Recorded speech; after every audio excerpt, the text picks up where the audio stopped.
আমি লিমার হাত ধরে বললাম, লিমা এরকম করিস না প্লিজ, মরে যাব। কুত্তার বাচ্চা, কথা তোর কানে যায় না? এরপর যদি কোনো দিন আমাকে টাচ করার সাহস করিস তো মেরে ফেলবো। এই বলে ওরা চলে গেল। আর আমি শুধু একটা কথাই ভাবছি, এই কি সেই লিমা? এত মানুষের মাঝে ও আমাকে থাপ্পড় মারতে পারলো। ওইখানে দাঁড়িয়ে ওইসব ভাবছি। সাকিব কোথা থেকে যেন এসে বলল, চল বাসায় যাই। ওকে কিছু বুঝতে না দিয়ে বললাম, চলো। এভাবে দিন চলতে লাগলো। প্রতিদিন বেহায়ের মতো লিমার সামনে যাই একটু কথা বলার জন্য, কিন্তু অপমান ছাড়া কিছু পাই না।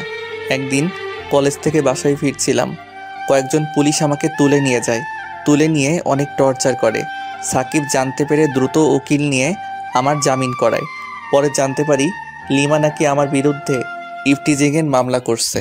পুলিশ এমন টর্চার করে যে দাঁড়াতে পারছিলাম না।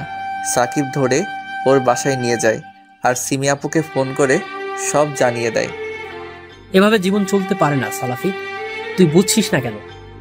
ওকে খুব ভালোবাসি যে। তুই নিজেকে সংযত রাখ দোস্ত।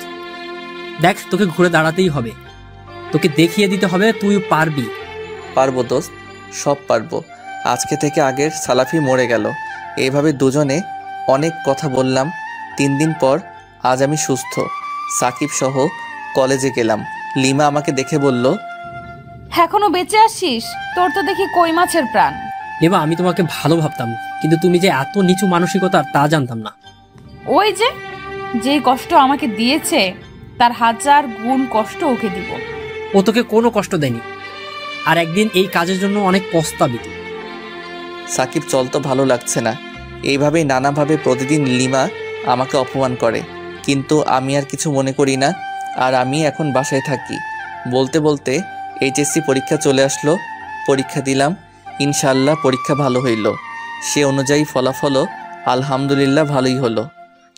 সবাই চয়েস দিলাম ঢাকা বিশ্ববিদ্যালয়ে, কিন্তু আমি আর সাকিব লন্ডনের এক মেডিকেলে চয়েস দিলাম। সেখানে আমার সিলেকশন হলো, আর সাকিবের হলো না। ও আমাকে অভিনন্দন জানালো। আমি এই ব্যাপারটা কাউকে জানাতে বাধা করলাম। আমার এতদিন লেখাপড়ার খরচ সাকিব দিয়েছে। অন্যদিকে সাব্বির কেন জানি দুজনকে আসতে বলল। গিয়ে দেখি লিমাও ওর সাথে আছে। ওদের 3 জনের ঢাকা বিশ্ববিদ্যালয়ে সিলেকশন হয়েছে। আমার হয়নি শুনে লিমা বলল, ঢাকা বিশ্ববিদ্যালয় কি যেমন তেমন রাস্তার কুকুরের জন্য নাকি যে সবার চান্স হবে? আমি শুনে হাসলাম, সাথে সাকিবও হাসলো। তারপর আমি বললাম, আচ্ছা, আমার পক্ষ থেকে আজ তোদের জন্য ট্রিট। আমার কথাই লিমা যেন কেমন করে তাকালো। মনে হয় ভাবলো আমি দুঃখে পাগল হয়ে গেছি।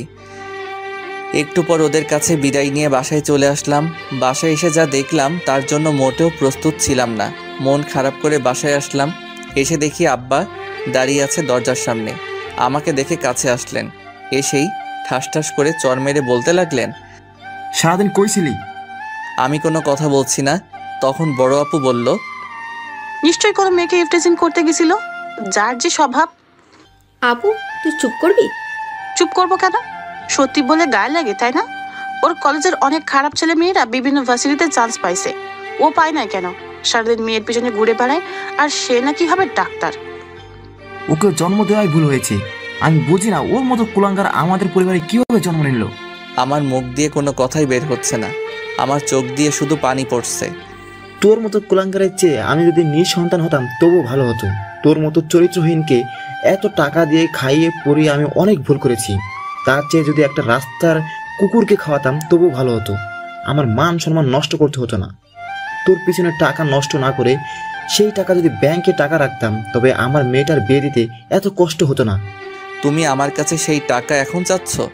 আব্বা আমার কাছে তেড়ে এসে বললেন, হ্যাঁ চাইছি। দিতে পারবি? দে, টাকা ফেরত দে। কি বলছো আব্বা? ও তোমার ছেলে, আর ওকে ভরণ পোষণ করানো তোমার কর্তব্য। আপু তুই কথা বলিস না। আচ্ছা, বেঁচে থাকলে আপনার টাকা ফেরত দিব ইনশাল্লাহ।